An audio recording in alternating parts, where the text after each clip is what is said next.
नारे तकबीर, नारे तकबीर, नारे रिसालत, नारे रिसालत। आप सल्लल्लाहु अलैहि वसल्लम के बारे में एक लफ्ज़ गलत बोलेंगे, मुसलमान आखिरी सांस तक लड़ता रहेगा। नमस्कार, आपण बघत आहात नमस्कार औरंगाबाद। आज आपल्यासोबत एमआयएमचे नेते आरिफ हुसैनी आहेत। सर, जो नुपुर शर्मा और जिंदल ने मोहम्मद पैगंबर के बारे में जो बयान दिया है उसके बारे में क्या कहना चाहेंगे आप? देखिए, दरअसल बात यह है कि देश के अंदर नफरत की राजनीति बहुत बढ़ चुकी है और देश के अंदर नफरत की राजनीति ये 2014 में जब से नरेंद्र मोदी प्रधानमंत्री बने उसके बाद से शुरू हुई। लेकिन इसके रूपरेखा सब अलग अलग तरीके से आपको देखने को मिलेंगे। कभी मॉब लिंचिंग के बारे में मिलेगा, तो कभी एनआरसी के बारे में मिलेगा, तो कभी किसी और शक्ल में मिलेगा, तो कभी किसी और सूरत में मिलेगा। लेकिन नफरत की राजनीति बीजेपी ने तय कर रखा है कि नफरत की राजनीति, भेदभाव की राजनीति चला के पूरे मुल्क को तबाह ताराज करने पे लगी है ये नरेंद्र मोदी और अमित शाह की हुकूमत। अब जैसा आप बता रहे हैं कि जिंदल ने जो कहा और नुपुर शर्मा ने, नुपुर वर्मा कौन है, इसने जो हतक आमेज बात की है, ये गुस्ताख रसूल ने जो कलमात का जो इसने जो इजहार किया है, ये हम इसको पूरी तरीके से कंडम करते हैं, इसकी पूरी तरीके से मजम्मत करते हैं। और ये ऐसा नहीं है कि ये पहली बार होने जा रहा है। आपने देखा होगा और आप लोगों को तमाम को ये याद रखना चाहिए कि 2018 में दिल्ली के पार्लियामेंट स्ट्रीट के अंदर सबसे पहले कॉन्स्टिट्यूशन की बुक को जलाया गया, संविधान की बुक को जलाया गया। और जलाने वाले हाथ कौन से थे? ये पूरे के पूरे हाथ ये जो पूरे हिंदुत्ववादी को थे, जिनको खत पानी पूरी तरीके से बीजेपी देती है, जिनको आरएसएस पालती है। इन लोगों की इतनी हिम्मत कि ये पार्लियामेंट के पास, पार्लियामेंट स्ट्रीट में जाके संविधान की बुक को जलाते हैं, तो इनके ऊपर कितनी कठोर और कड़क कार्रवाई होना चाहिए था। लेकिन इतनी कठोर और कार्रवाई इनके ऊपर नहीं होने के बावजूद ऐसे लोगों की हिम्मत बढ़ती है। और ये जो कहता हूँ ना मैं, बाबाओं की गुफाओं में पैदा होने वाली ये नाखलफ औलाद है। अब ये इसको नुपुर कहो या फिर तुम उसको जिंदल कहो, जो धर्म और जात पात की राजनीति कर रहे हैं। एक बात मेरे को बता देना चाहिए, इसका जवाब मिलना चाहिए कि एक भी मुस्लिम लीडर, एक भी मुस्लिम उलमा या एक भी मौलाना ने कभी किसी धर्म के बारे में एक शब्द गलत कहा क्या? आज तक कभी नहीं कहा। तो फिर मैं ये कहता हूँ कि नुपुर शर्मा, नुपुर वर्मा कौन है? इसको काय की मस्ती चढ़ी थी?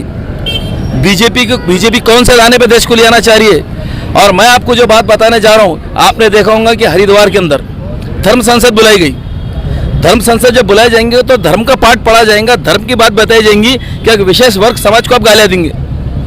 लेकिन नरेंद्र मोदी की हुकूमत खामोश है, अमित शाह की हुकूमत खामोश है। क्यों? तो ऐसे लोगों के ऊपर जितनी कड़क कठोर कार्रवाई करके यूएपीए के तहत इनको काल कोठरे में ठोसना चाहिए था। इनका लाड़ और प्यार करते हैं ये लोग। उसी के साथ आपने देखा होगा कि जंतर मंतर के ऊपर कुछ दिन पहले वो एक बेतू का कौन सा छिछोर आया था, मुल्ले काटे जाएंगे, आपने सुना होगा, पूरे मीडिया पे चला है। तो इन लोगों की हिम्मत और ताकत जो बढ़ रही है, ये सब चीज़ों का मजबूर करने के बाद अभी महाराष्ट्र के अंदर एक राजनीति चल रही, बीजेपी सत्ता में आना चाहती है। तो बीजेपी सत्ता में आने के लिए किसी भी हद तक जाने को तैयार है। देश जलता है जल जाए, प्रदेश लुटता है लुट जाए, लेकिन इनको सत्ता चाहिए। उसी का एक नतीजा इन्होंने निकाला था कि वो नागपुर से निकले हनुमान चालीसा मंदिर छोड़ के वो किसी के घर के सामने पढ़ने चले जा रहे थे। क्या बेतुकी की राजनीति है। और उसके बाद दूसरी चीज़ आपने देखा होगा कि बीजेपी के लोगों ने एक फटा हुआ भोंगा एक पिटे हुए लीडर के हाथ में दे दिया था। वो पूरा भोंगा महाराष्ट्र में लेके फिरा, लेकिन भोंगे को किसी ने घास डाला नहीं, भोंगे की बात में कोई आया नहीं। इसलिए अब बीजेपी के लोग निचले दर्जे की सियासत पे आए हैं, थर्ड क्लास राजनीति पे आए हैं और नुपुर शर्मा, नुपुर वर्मा जैसी लेडीज़ों को आगे करके अब ये धर्म की घटिया राजनीति में उतरे। एक बात याद रखो, आपका धर्म आपको मुबारक, हमारा धर्म हमको मुबारक। अगर तुम हमारा धर्म को गाली देंगे और हमारा प्रॉफिट मोहम्मद के बारे में गलत बोलेंगे तो बताओ मुस्लिम समाज इसको क्यों बर्दाश्त करेगा? और आप क्या ललकार रहे मुस्लिम समाज को? क्या आप हिंदुस्तान के अंदर माइनॉरिटीज को ललकार रहे हैं?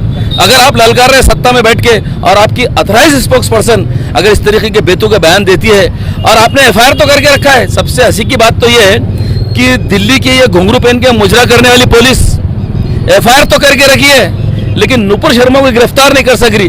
क्या बेबसी इतनी लाचारी है इनकी? और इतनी बेबसी लाचारी है तो हराम की तनख्वाह मतलब ना वर्दी उतारो और घरों में बैठो। देखिए, ये प्रॉफिट मोहम्मद के ताल्लुक से जो बयान दिया गया है, ये तमाम हिंदुस्तान में बसने वाले मुसलमान, तमाम दुनिया में बसने वाले मुसलमान और हर वो शख्स जो प्रॉफिट मोहम्मद साहब को पूरा आदर करता है, सम्मान करता है, ये सबके दिलों को ठेस पहुंची है। इसलिए आज एहतजाज करने के लिए, प्रोटेस्ट करने के लिए आज भारत बंद का ऐलान किया गया है और मजलिस इत्तेहादुल मुस्लिमीन की जानिब से आज डिविजनल कमिश्नर के ऊपर एक धरना आंदोलन रखा गया था कि नुपुर वर्मा जैसी ये हर्राफागू, ये गुस्ताख को गिरफ्तार करो और गिरफ्तारी यूएपीए के तहत होना चाहिए। जो तुम्हारी अथॉराइज स्पोक्स पर्सन, मेरे को एक बात बताइए, बीजेपी की अथॉराइज स्पोक्स पर्सन तो क्या बीजेपी के पूछे बगैर इतनी बड़ी बात कर सकती क्या?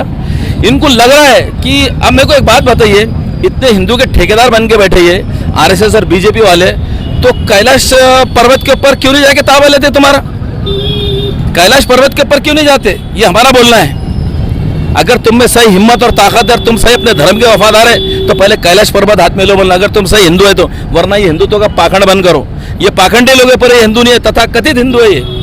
ये तथाकथित हिंदू है जो समाज में जो है तो पूरी तीर्ण निर्माण कर रहे हैं। समाज के अंदर जो है तो ये पूरी तरीके से दरार डाले और मजहबों के अंदर जो है तो ये आपस में नफरत पैदा करना चाह रहे हैं। लेकिन ये नफरत की राजनीति ज़्यादा दिन देश में और मुल्क में चलने वाली नहीं है। लोग समझ चुके हैं, एक राजनीति चल रही है बस, मुस्लिम समाज को और इस्लाम को गाली दो और सत्ता की कुर्सी पे बाप का माल समझ के बैठ जाओ।